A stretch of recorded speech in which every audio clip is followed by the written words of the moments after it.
Which totems did you bring? She asked as she headed towards the wood pile and sifted through the wood. Bear and squirrel. Squirrel? She stood up and looked at him oddly. Squirrels are extremely helpful in the wild as totems. They can help find other squirrels' hidden stashes of food. If you are hungry but can't hunt, they will be your savior. Okay, I need you to find stones and acorns and similar-sized items. I have an idea. Bear is for protection? Yes, mostly. What are you doing? Can I help you? I need a nice long branch. I can change matter, but I can't make something out of nothing, and it's better if it's unbroken. Leo looked around and spotted a good branch, but it was still attached to the tree. Can it be any wood? Can it be green wood? Yeah, any wood is fine. Leo went over to the tree and, using his werewolf strength, ripped the branch off of the tree. The noise startled Aaron. He held it out for her. Will this do? Yes. Now look for those rocks and acorns. Aaron went back to the fire and sat down with the branch over her thighs. As her hands passed over the branch, it began to change color and shape, even shrinking in size.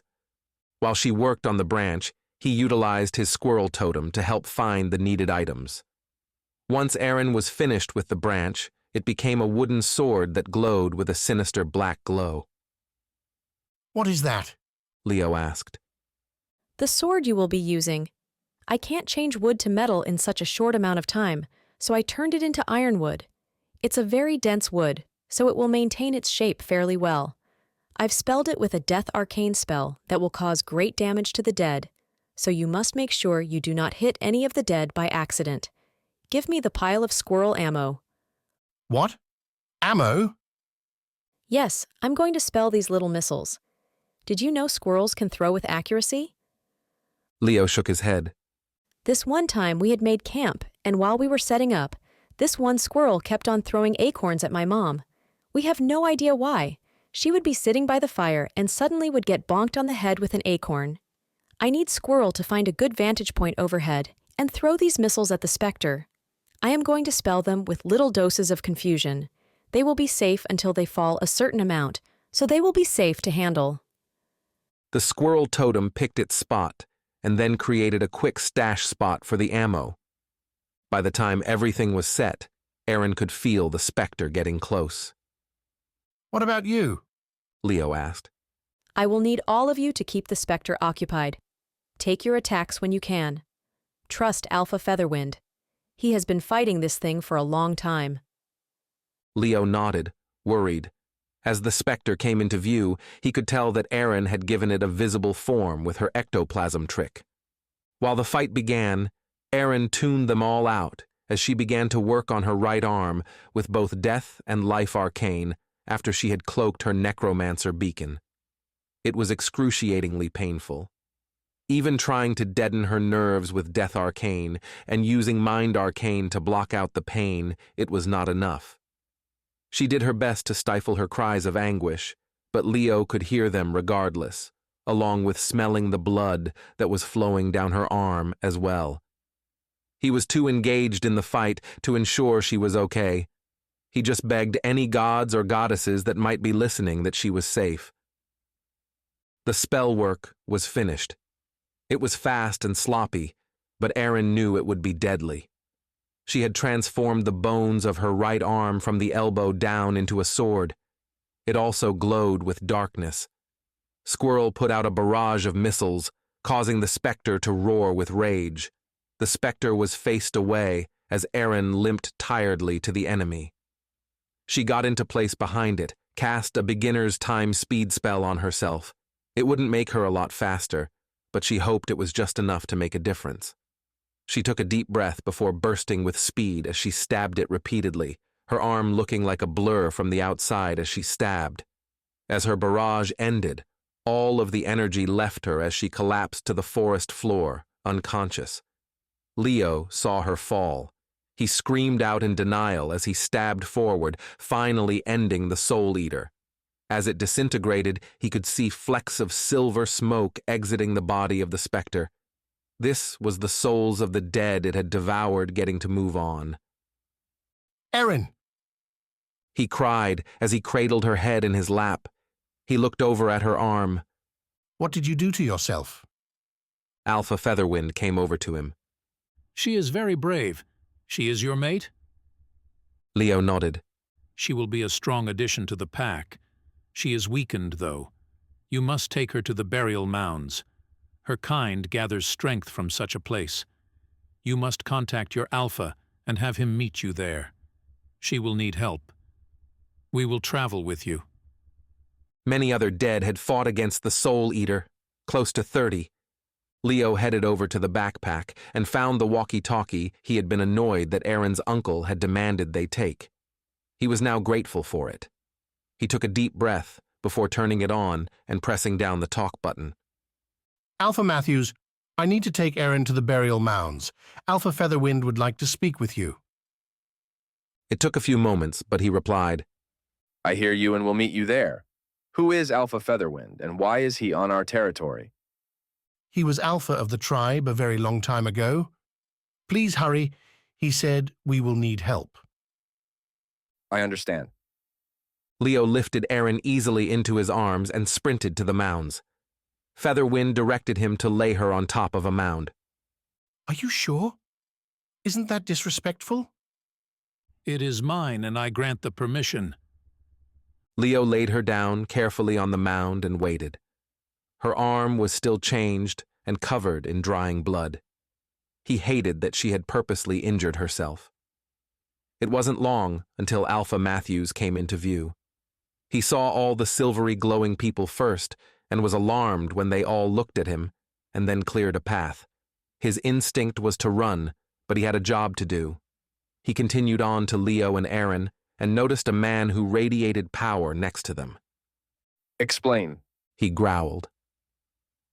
Featherwind began by introducing himself, and when he realized that Matthews could understand him, he continued. A soul eater from my time has been terrorizing the dead here. Necromancers like this one are like shining beacons to us. The stronger they are, the brighter the light. This one's light is very bright to us. It was also very bright to the soul eater. I warned her to leave, but she instead chose to fight with us and for us, and fight she did. Without her, the soul eater would have consumed us all, I fear. He bent down and drew a symbol that neither of the living recognized, but once it was complete, it was like their souls recognized it. It was a very ancient marking of Friend of the Pack. It was not visible, and would only become visible to new werewolves she met. It was a special kind of protection that was rarely given out to a non-wolf. That it was this old version made it even stronger. Normally, the mark is done like a tattoo, and you have to show it to be recognized. This was a marking upon her soul and would be evident to any who looked at her who was a wolf. She is unharmed, but has used all of her energy. Let her lay upon my mound for the night, and some energy will be restored to her. In the morning, if she is unable to return her arm back to its appropriate state, the pack shamans will need to help her.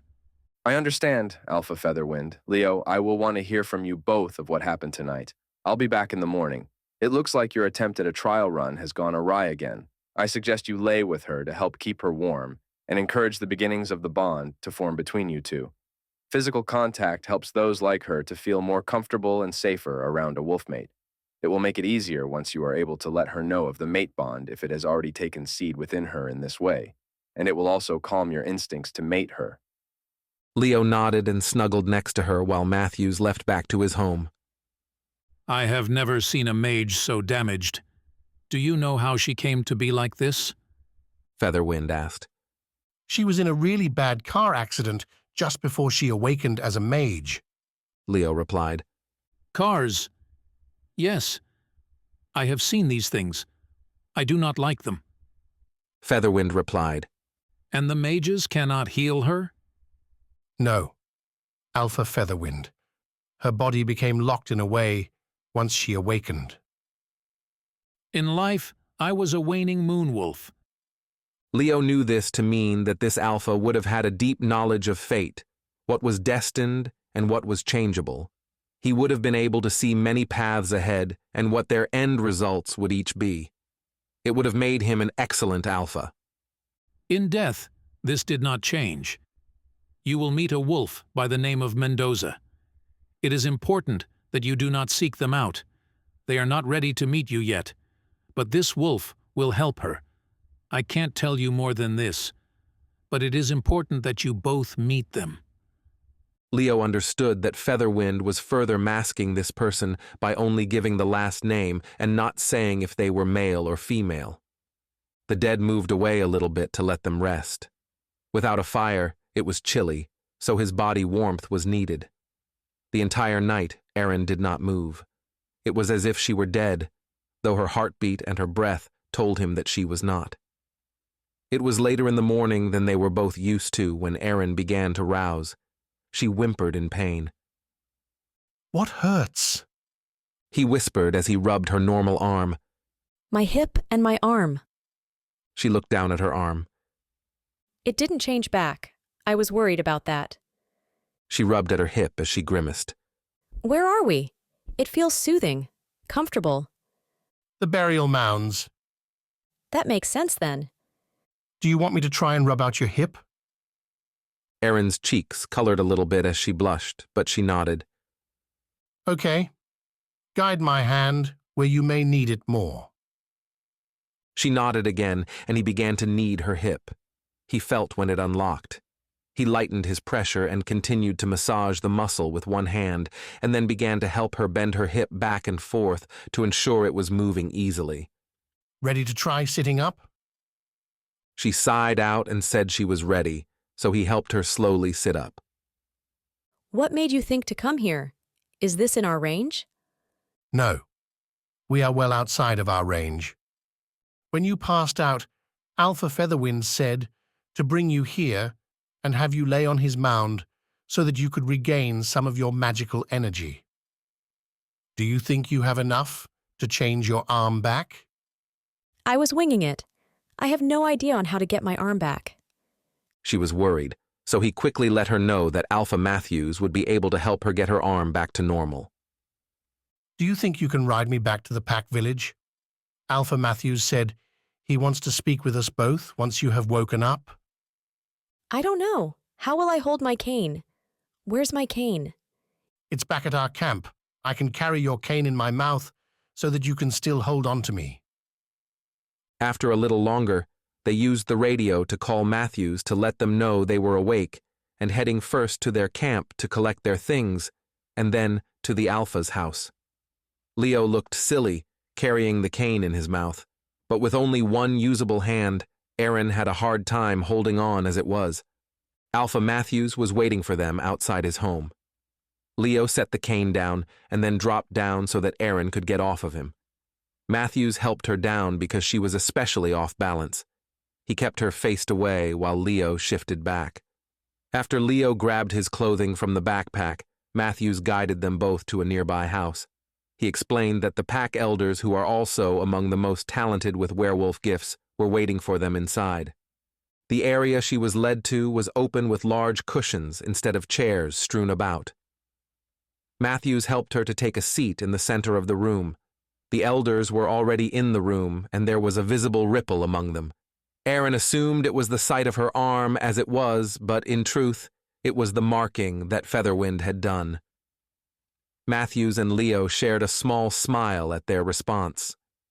The eldest was the first to recover. I am Martin. I am a new moon wolf. I think it would be best if we heard how this came to be, and then we can see how it might be reversed.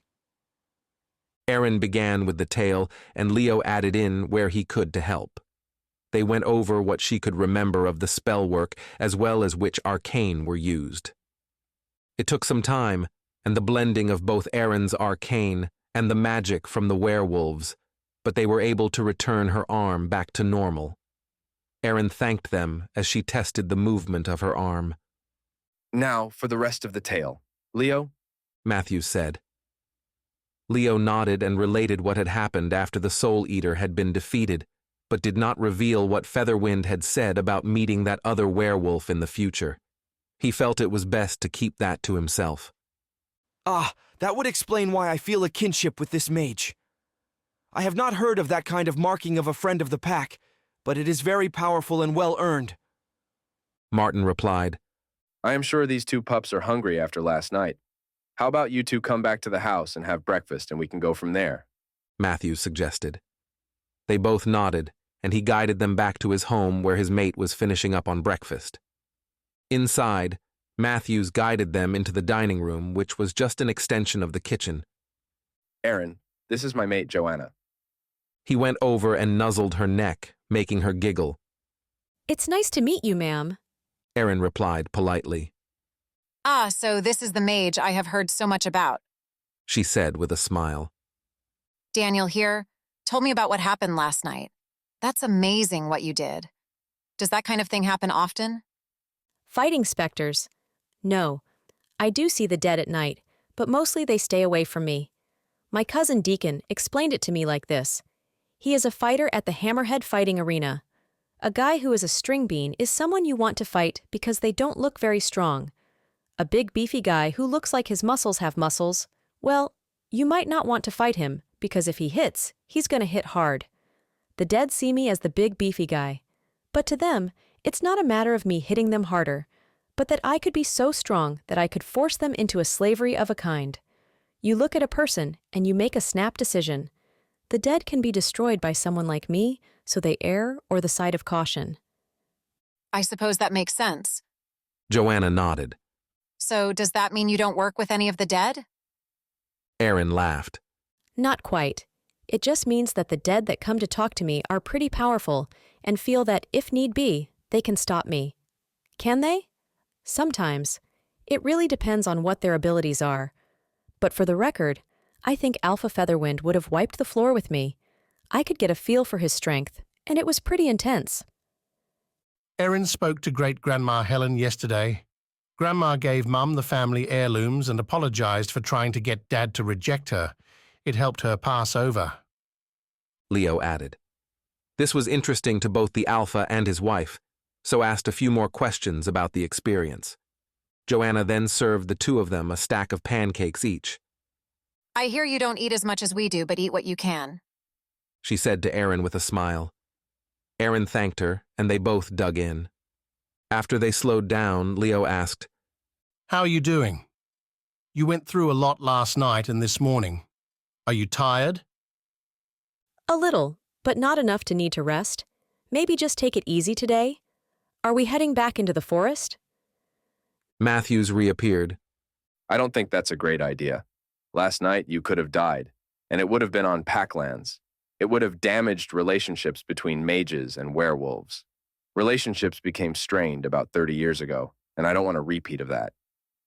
He sighed and then continued. I don't want this time to be a waste for you either. Perhaps some skill sharing so that you two understand better what kind of acts you can accomplish? How much of your magic has Leo seen? How much of Leo's magic have you seen? Or practice identifying wild plants? So that was how they spent the rest of their time together. She stayed nights at the Alpha's house as a guest, but spent all day with Leo as they learned better what each other was able to do. At night, some of the dead would come to her to ask for help with communicating with a loved one. Leo would take her to the person in question, and she got to meet several members of the pack in this way. When it was time to go home, it was Alpha Matthews who drove her home. I hope you had a good time. I did. It was nice to get to help the dead. I get the feeling that they don't have someone like me to help them. It's true. Our new moon wolves are the closest to you necromancer mages, but they do not have that direct ability like you do. I'm glad you were able to help them too, as well as remove the danger to the land and the Soul Eater. It makes me wonder about other packlands. Do they have similar problems? He shook his head as though shaking the thoughts away and was silent the rest of the trip. At the house, she got out and waved to him as he drove back. The rest of her week was rather boring in comparison. However, Leo was invited to the Lammas feast, which he happily accepted. Susanna prepared the doorway so it was opened and then held open for Leo to cross from the other way. Leo arrived in the late morning, so Aaron had the chance to show him around the house and meet some of the ghosts that haunted the place. The magic shop was closed for the day, so Colby was home as well. Around 1 p.m., Jacob's sister and brother-in-law arrived with their 2 children, Shelby and Jeremiah. This was the first time Aaron had met them due to the circumstances of the summer. Scarlet was a warlock, her husband Rufus, and son Jeremiah were both necromancers, and Shelby was a shaman. Hey everyone, hope you loved the video. Don't forget to give it a thumbs up, hit subscribe for more awesome sci-fi content. You can also support us by hitting the thanks button at the bottom of the video. Your generosity goes a long way. Every bit helps us bring you more stories from the stars. Thanks a bunch.